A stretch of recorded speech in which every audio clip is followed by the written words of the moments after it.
घातपात नव्हे तो अपघातच. डॉक्टर जितेंद्र शेळके यांची बदनामी थांबवा, शिर्डीकरांची मागणी.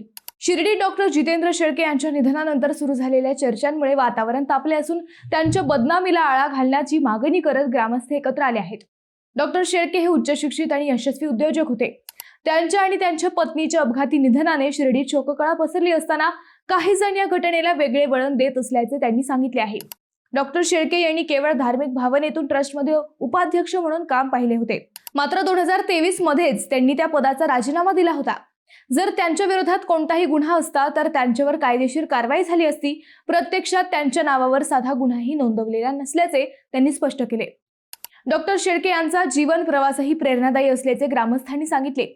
अमेरिकेचे ग्रीन कार्ड सोडून त्यांनी आई वडिलांच्या इच्छेखातर शिर्डीत परत येत समाजसेवेला स्वतःला वाहून घेतले होते. परदेशातील साई भक्तांना शिर्डीशी जोडण्यामध्ये त्यांचे मोठे योगदान होते. तसेच शिर्डी परिक्रमा उत्सवाच्या स्थापनेतही त्यांनी महत्त्वाची भूमिका बजावली होती. धार्मिक आणि सामाजिक उपक्रमांमध्ये ते कायम पुढाकार घेत असत. सध्याच्या परिस्थितीत अपूर्ण माहितीच्या आधारे सुरू असलेल्या चर्चा थांबवाव्यात आणि त्यांच्या कार्याचा योग्य सन्मान व्हावा असे आवाहन शिर्डीकरांनी केले आहे.